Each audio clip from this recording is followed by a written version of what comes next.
Welcome Ryan to Hampton Park Primary School. Thank you for coming to our school and doing the super clinic this morning.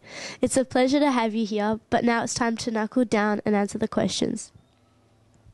You must promise to tell nothing but the truth in this interview. Now, let's start. Who inspired you to become a footy player and why? Nothing but the truth and solemnly the whole truth, I swear. Who inspired me the most? I'd probably have to say biggest inspiration is probably my dad, who's also your principal, Mr. Neat. So he's always just shown me the way that a good citizen lives their life and just enjoy the good things in life and try and overcome the tougher things, and he's probably been the main inspiration for me.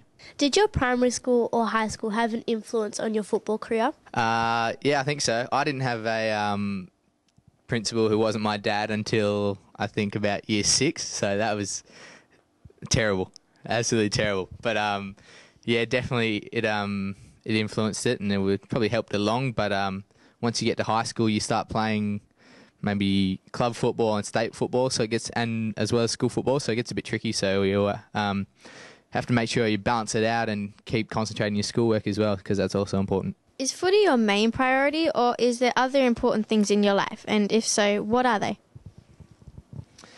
Yeah, football would be my main priority. I spend 6 days a week most weeks, and some weeks even every day at the club doing some sort of training.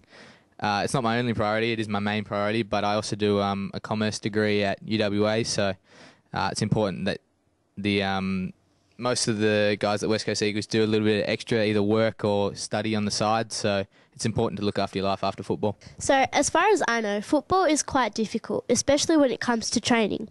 Is this true, and have you ever pushed yourself over your limits? And if so, what happens when you push yourself too far? Like throwing up, for example? I've never been a huge thrower-upper. I don't know why some people do that. I don't know, maybe I'm not pushing myself hard enough, but I like to think I am. Yeah, it's definitely important to train hard, and John Worsfold, the coach, definitely encourages that, but it's also important, especially when you're growing up, to know your limits, and I maybe trained a little bit too hard when I was a bit younger and got a bit of a groin injury called osteitis pubis, so it's important to train hard, but also know your body and know your limits. What is it like getting further drafted when you've grown up with your dad, our principal, a mad Dockers supporter? Yeah, it was a bit tricky at the start, but yeah, he had to find someone to give away all his Dockers stuff to, so I don't know, he might have I don't know what he did with it actually. It might be in the closet for when I get delisted or something. But yeah, he was good. It was as soon as he heard, he switched over pretty quick, and we had to go down the team store and get him a new jacket and scarf and stuff, so, but he's good now. What did your dad say when he heard you got drafted for the Eagles? I think he was at work. I rang him at work, and I think he wanted to take the day off, but I said, "Nah, Dad, you better stay here. I think they need you, so I think I can handle it." But he was pretty excited, so yeah, he's just looking for any excuse to get the day off work, I think. So if you weren't in the football industry, what profession do you think you'd be in? What profession? That's a tricky one. I'd probably be at the stage of uni, probably doing some study. Probably like to grow up and do something in the business side of football, maybe like a football manager or admin or something. Still involved in football, but probably on the business side. So that'd probably be ideal when I grow up, when I finish footy. If you could play for any other team, which would it be? That's a good one. I know everyone hates Collingwood, but Collingwood would be pretty good because they're loaded. They got heaps of money and they'd look after you, I reckon. So that'd be pretty good. But yeah, it'd be a toss-up between probably Collingwood and maybe Freo, so I get to stay at home because I don't really want to leave WA. So I'd miss my mummy too much. So that'd be, yeah, probably those two teams.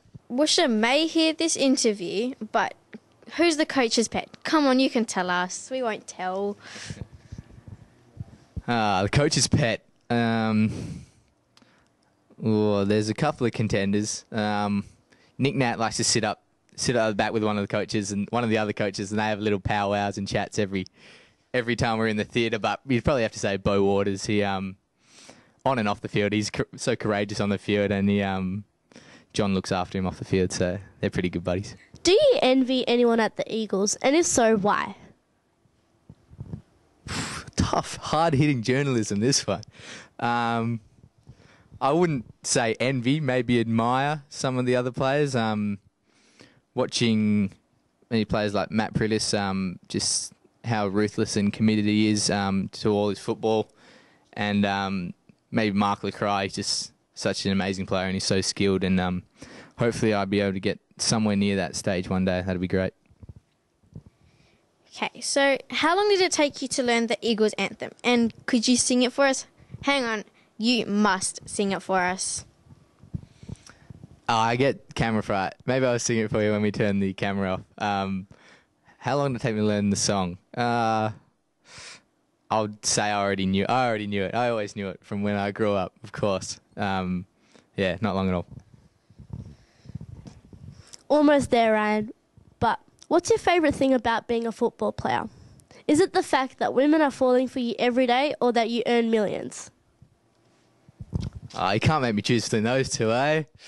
It'd be nice if either of those were true, but yeah, it's a pretty good lifestyle, so I just try to hang around the other guys and pick up the scraps on both accounts. So, yeah, I'll say it's a tie between those two.